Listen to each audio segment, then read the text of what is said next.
Hi guys, it's Ange. Today we are looking at the mysterious disappearance of the Roanoke colony. But first we need to understand how the colony got there to begin with. So the European exploration of the Outer Banks of modern-day North Carolina began in the early decades of the 16th century.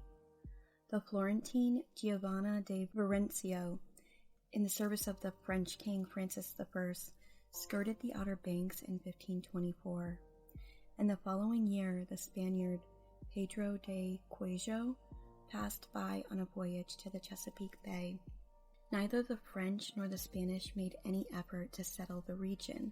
However, and other than a brief visit by the Spanish in 1566, Europeans really showed no interest in the Outer Banks until the Roanoke voyages sponsored by Sir Walter Raleigh nearly 20 years later.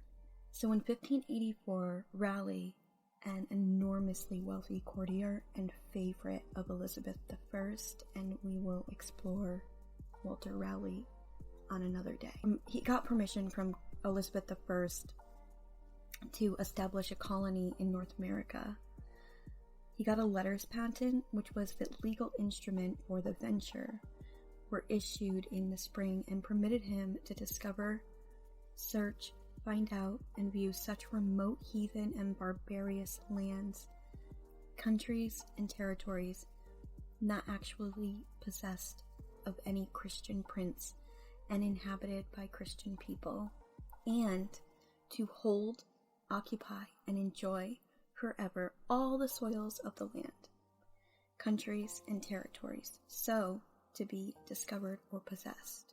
Basically, in effect, he was given exclusive rights to possess and exploit the resources of the whole of the continent under the sovereign authority of the crown, excluding only those parts already inhabited by Christians, that is, other Europeans. Raleigh's aim was to establish a colony so as to stake England's claim to the largely unknown, to the Europeans, landmass of North America, and from which he could launch raids on the Spanish West Indies and annual treasure fleets. In late April 1584, he dispatched two small ships commanded by Philip Amadeus and Arthur Barlow, reconnaissance expedition, that arrived off the Outer Banks a few months later. Entering into the shallow waters of the Sounds, the Pamlico, Albemarle, and the Currituck, they discovered numerous fertile islands covered with valuable timber and teeming with game.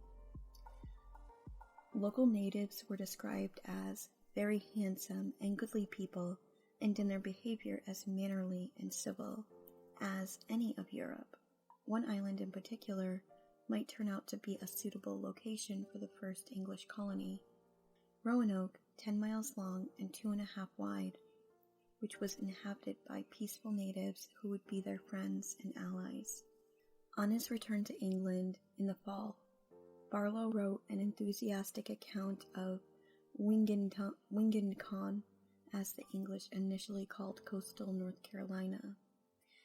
Besides information gathered by the English during their own explorations, two natives, Manteo and one Cheese, brought back to England, provided valuable reports about the people of the region and settlements inland, including a large city to the west called Schaghticoke, and rumors of gold, as well as a passage to the South Sea that lay at the head of the large river called Oakham. Raleigh was delighted with the outcome of the voyage and began planning a full-scale expedition to plant a colony on Roanoke Island the following year.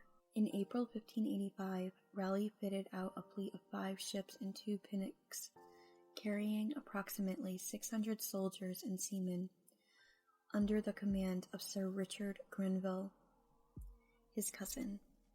After a difficult crossing during which the fleet had been scattered for much of the voyage, the expedition arrived off the Outer Banks in June and began exploring lands along Pamlico Sound.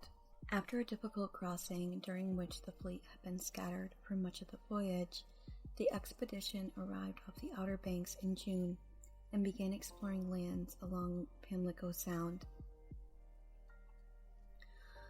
A couple of months later, Grenville moved the fleet to a mooring off Hatteras Island and sent Ralph Lane, a veteran of the wars in Ireland, to establish a fort and settlement on Roanoke Island.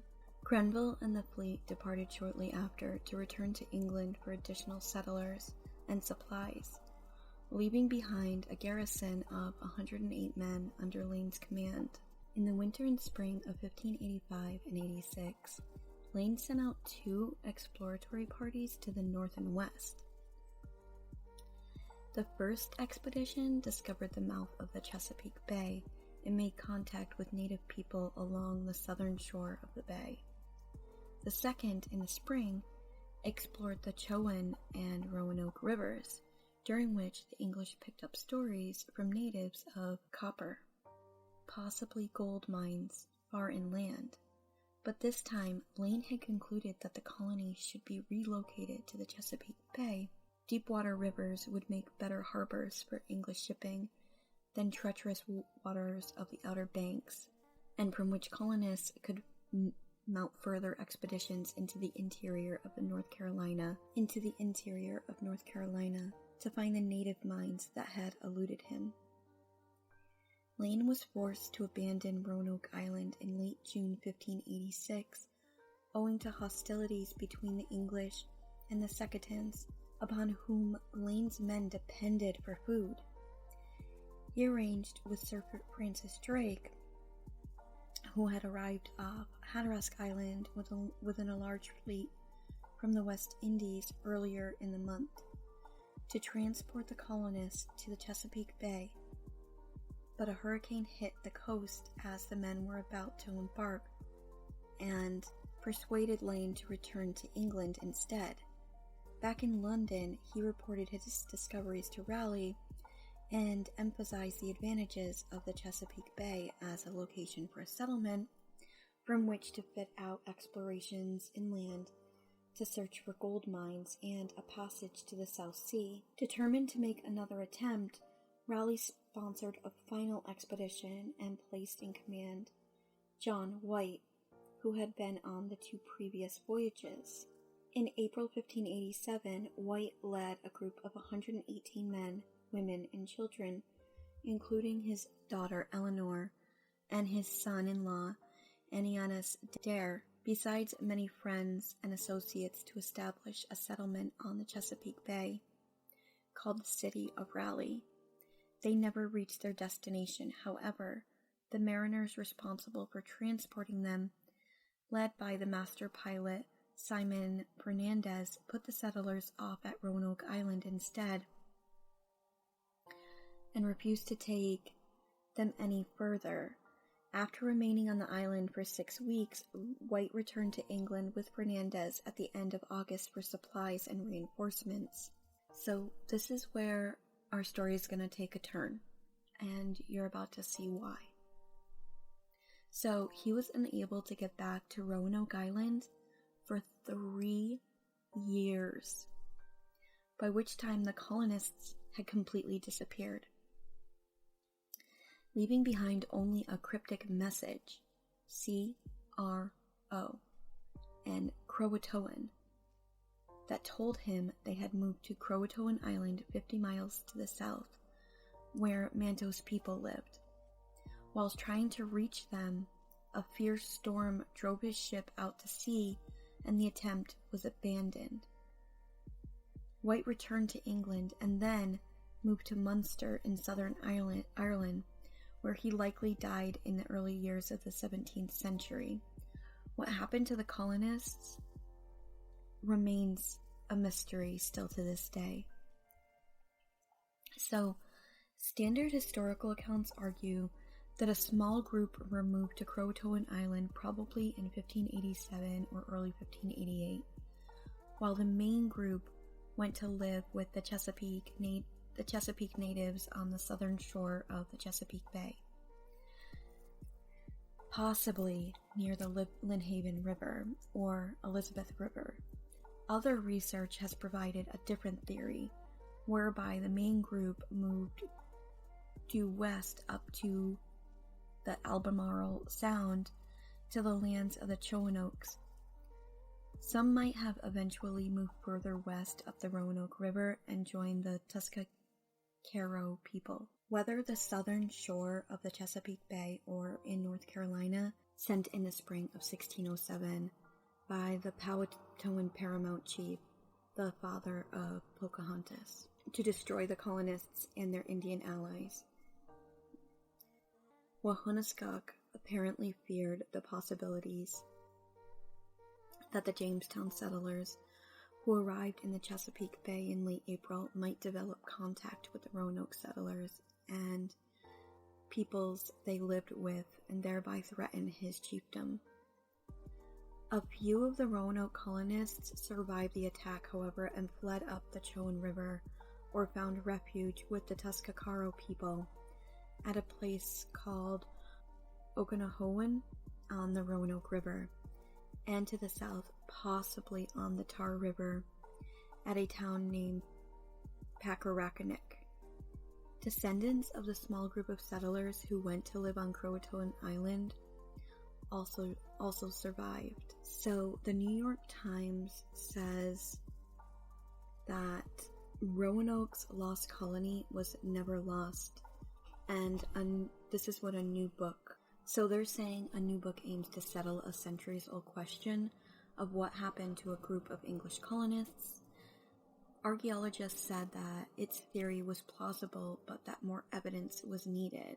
There's another important thing. There was an etching found in the 1870s, and it depicts John White returning to the Roanoke colony in 1590 to discover the settlement was abandoned. And the National Geographic says that a newfound survivor camp may explain the fate of the famed lost colony of Roanoke and provides compelling evidence to help solve one of America's oldest historical mysteries. Pieces of broken crockery recently unearthed in a North Carolina field belonged to survivors of the ill-fated lost colony, the first English settlement in the Americas. That dramatic claim has stoked a long simmering debate over what happened to the 115 men, women, and children abandoned on North Carolina's Roanoke Island in 1587.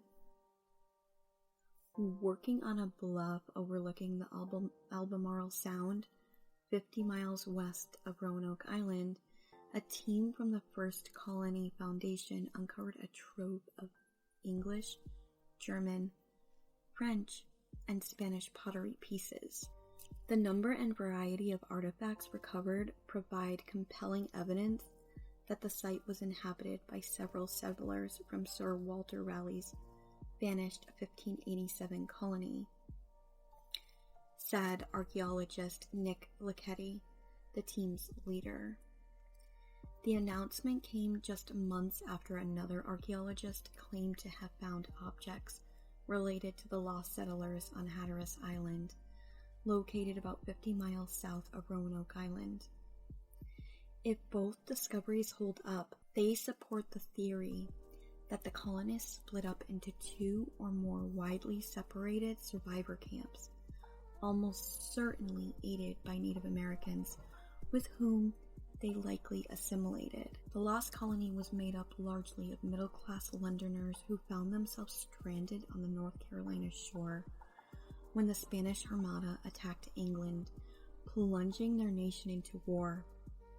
At the time, the colony's governor, John White, was in London gathering supplies and additional colonists. But when he finally returned to the settlement 3 years later, he found it deserted. The only clue to the settlers' fate was a post carved with the word Croatoan. That was the original name of the Hatteras Island and its native inhabitants, who had been